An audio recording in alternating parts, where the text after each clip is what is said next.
Don't leave yet. You're going to want to be here. We are making history. We've got something very special coming up. What a great energy in this crowd.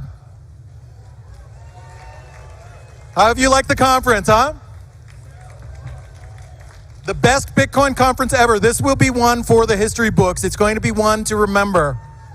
It's like San Jose 2013, one for the history books. So without further ado, Jack Mallers is going to come out and make an announcement that's important.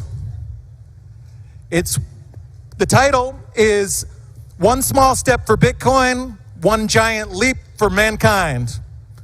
Jack Mallers, everybody.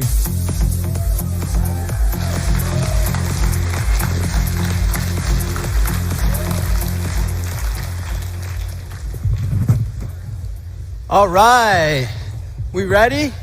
Sit, fuck yeah, let's go. Let's go. Let's go. Yo, you guys ready for this? Rhetorical question, there's no fucking way. There's no way, I promise you. One small step for Bitcoin, one giant leap for mankind, I promise. I promise. So today, we're gonna talk about Bitcoin for countries, and in particular, the human freedom and financial inclusion that Bitcoin for countries brings. So the Federal Reserve, anyone know what that is? We're seeing unprecedented amount of monetary expansion from central banks right now. It's very scary. The far right side of this chart should scare everyone in the room, no matter where you live. And inflation is not distributed equally, right? The fact that this is supposed to be inflation, we all know in this room, is bullshit. This chart shows no inflation. This chart tells me that inflation, aside from this chart, what does this chart tell me? There's a problem. This chart tells me there's no problem. That the CPI, the Consumer Price Index, defines no inflation. Inflation should never realistically exceed 4%.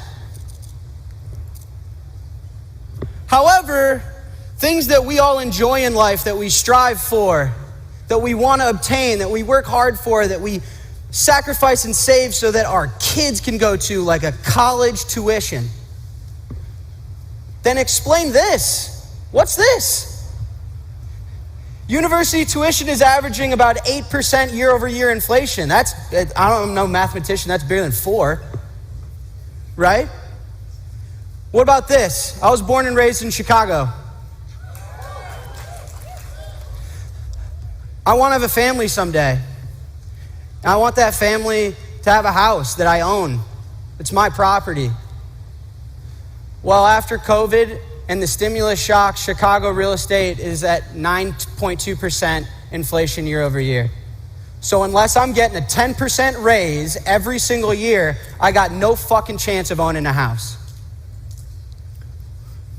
But there's no inflation.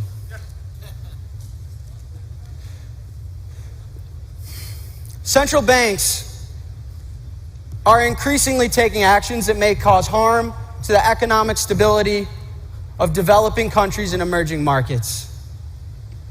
This is a huge deal and a huge, huge problem. The large-scale printing of dollars by the Federal Reserve has an unintended spillover that's drastically impacting the quality of life of those less privileged and those that need help in developing and emerging markets. And we're facing unprecedented times, check all the data you want, that we haven't seen for a century.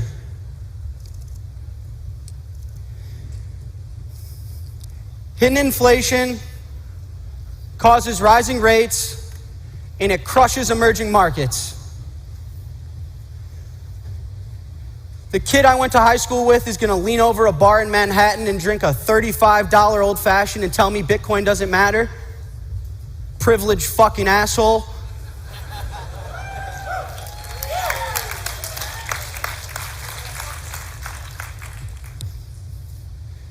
This is real, and it's happened, and it's happening now, and it's really scary. For those of you that aren't from the US, aren't from Europe, aren't from the UK, live in a developed world, you're tremendously scared. The effects from major country policies will hit emerging countries economically and financially, both. And it's a huge, huge problem. It's a huge problem.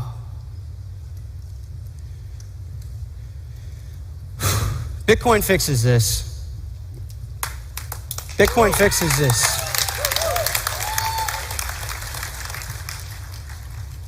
We now have an asset class that has a fixed supply, and the issuance of that is known. It was known when the asset was issued first. The monetary policy is set and protected by a distributed network. There's no central point of failure in this asset. It's open, it's global, it's permissionless. It works the same in a country that's in the developed world as it does in New York City. This network carries no bias. It improves things like remittance, because a lot of the GDP of this developed world is sending money back home. It lowers transaction costs and ultimately improves transaction scalability and financial inclusivity. And so I founded this company called Strike. You may know it, you may not. But the whole thesis behind the company is to take advantage that Bitcoin fixes this. We want to make cross-border payments free. I didn't launch in Europe yet. I want to make cross-border payments free to solve the remittance problem and the financial inclusivity problem and the absolute mess that the Federal Reserve is causing to those that need it most.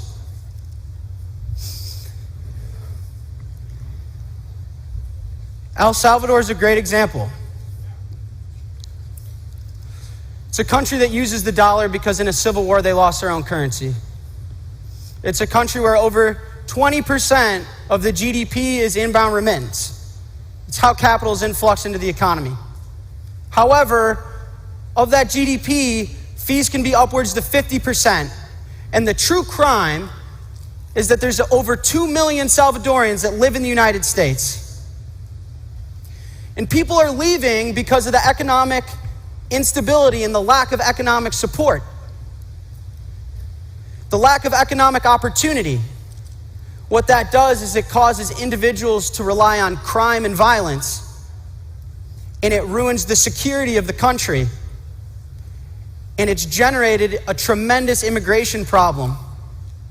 But if you rewind those steps, if you can fix the money, you can fix the world. If we can provide economic stability, economic opportunity, financial inclusion, and if we can build an asset that is defended by an open distributed network, and we have cyber hornets that will fight on that hill and die on that hill and protect it, and we can fix that, then they won't have to resort to crime and violence. They won't be subject to the intermediary financial system that's taking 50% of their remittance. They won't have immigration problems, and they can love the country that they were born in.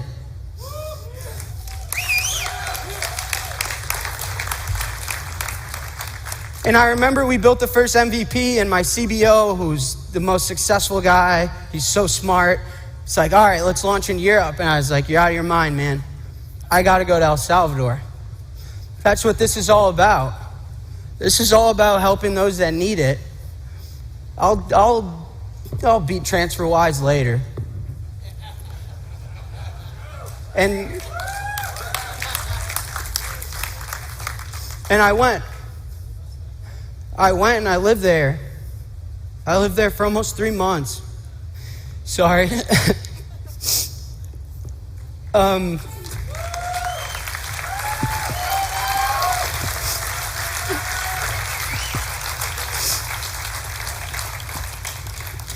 I tried to collect a remittance payment. I couldn't do it.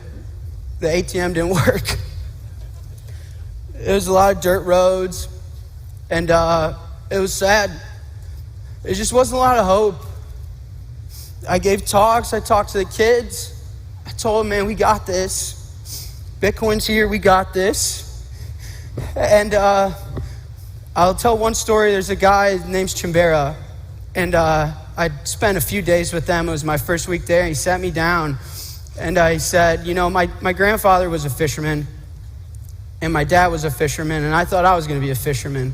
I'm not like you. You got a Chase bank account. You get a debit card. I fish. Nothing more, nothing less. Until Bitcoin, man. Like, I got hope. I scan the same QR codes you do. When Bitcoin goes up 10%, Michael Saylor makes a lot of money. So do I. So do I. Chimbera's never had a bank account, but he's got a Bitcoin wallet. Chimbera's never had a savings account, but he's got a hardware wallet.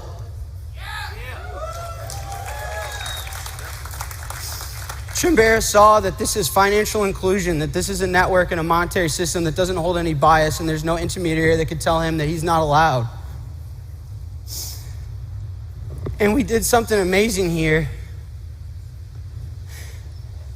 And we were onboarding 20,000 Salvadorans a day, and most of them didn't have bank accounts.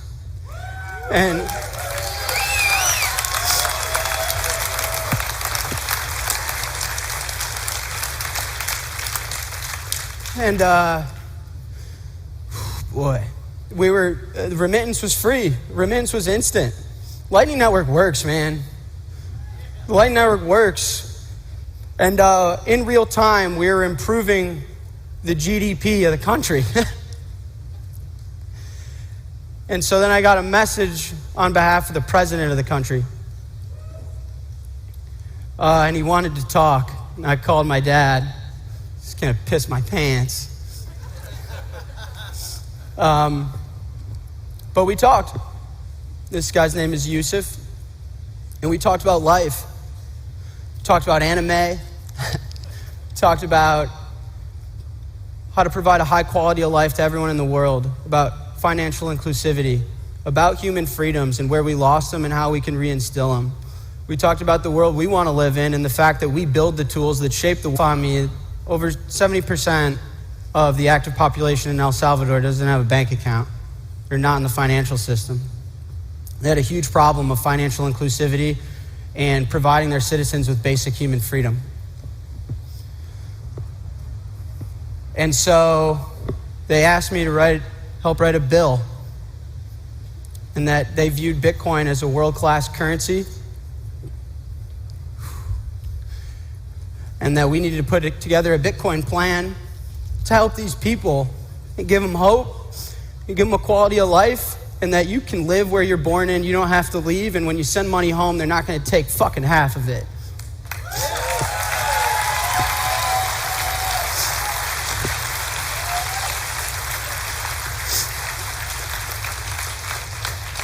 And I worked really hard, and I lived there, and I got to know the community, and I made friends that I hope will be at my wedding someday. And so with all that being said, I'd like to invite now someone I've spent some time with to share a message. My name is Nayib Bukele, and I'm president of El Salvador. Great ideas are beautiful and have great power. But like most beautiful things, they can also be more fragile than we think. When I was a kid, we thought about the future and we were delighted by its possibilities. We couldn't wait for it to happen and be part of its creation.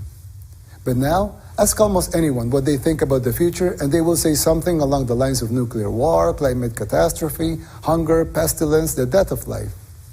We didn't take care of the beautiful idea that we create our own future, that we as humanity can do almost anything that we imagine. Our ingenuity, what separates us from other species.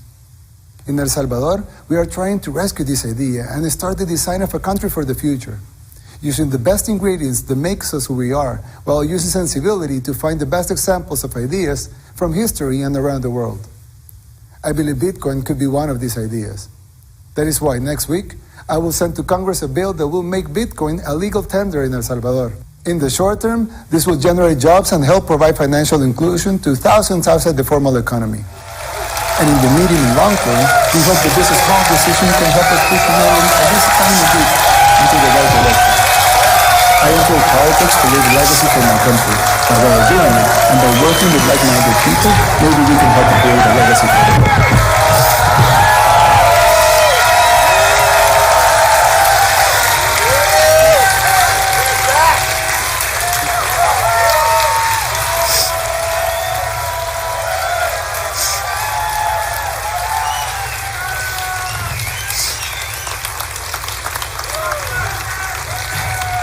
He got me a gift.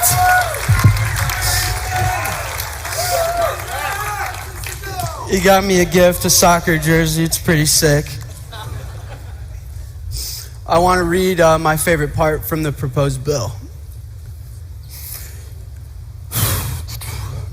Central banks are increasingly taking actions that may cause harm to the economic stability of El Salvador. That in order to mitigate the negative impact from central banks, it becomes necessary to authorize the circulation of a digital currency with a supply that cannot be controlled by any central bank and is only altered in accord with the objective and calculable criteria.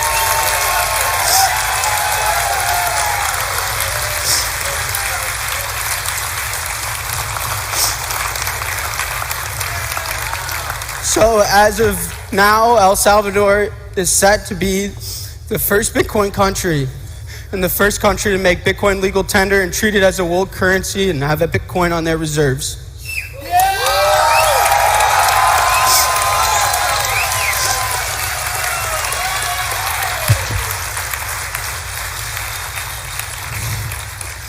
Strike is going to be opening an innovation headquarters in El Salvador. Blockstream is involved, which we'll learn about later. And a lot of companies in the space are going to come because a country that supports and fosters innovation is a company that this community is going to stand behind. I can build any feature I want, and the government wants innovation. They want us to improve Bitcoin, and I don't have to go get a fucking bit license.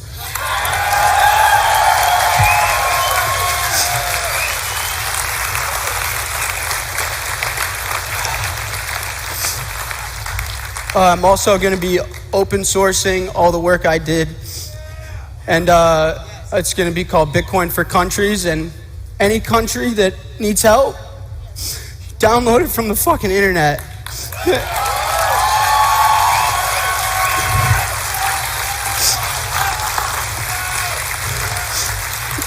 And you can contact me. I don't know what camera's filming me, but you call me. If you need help, I'm not launching it in Europe, I'll be there. We die on this hill, I will fucking die on this fucking hill.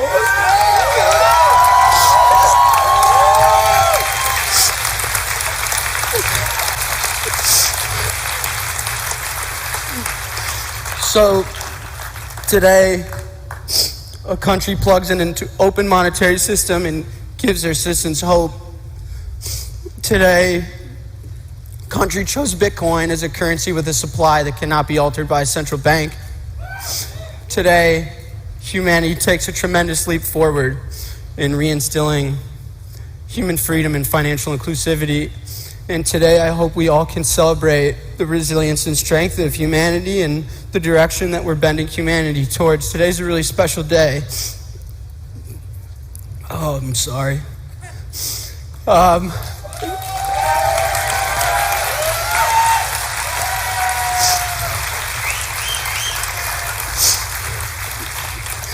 This is because everyone in this room, man, don't let people tell you otherwise. That you're mean on the internet, that you made a meme that offended somebody. This is all the code we wrote, all the PRs we reviewed, all the Twitter threads that defended nonsense. I didn't see Dogecoin in this presentation 1 fucking inch. This is this community. They can come after me. They can come after any individual. I'll die on this hill, but they can't stop this idea. And all the individuals, everyone in this room is going to fight for what's right. And this is why we're all here. And it's so important. And I hope you all can get out the shower and look yourself in the mirror and say, you're improving humanity. And don't you dare let anyone tell you otherwise. There's people out there that need help, and today they got help, and this is a tremendous day for humanity. It's a tremendous fucking day, and everyone in this room should be proud.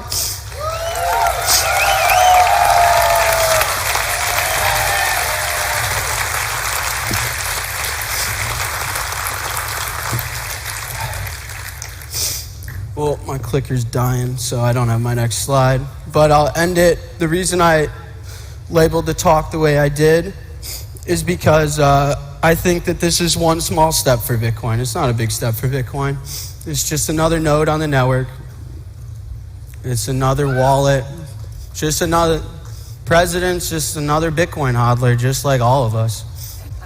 The network doesn't know who he is. The network doesn't give a fuck. And if he gets mad at the network's not going to flinch. He mines an invalid block. My node won't accept it.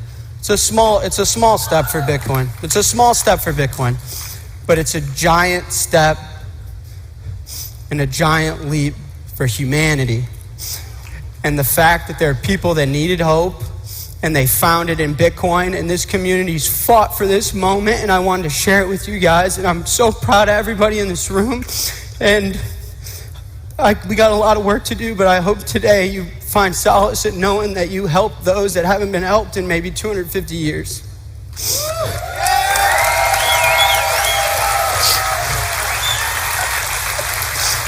So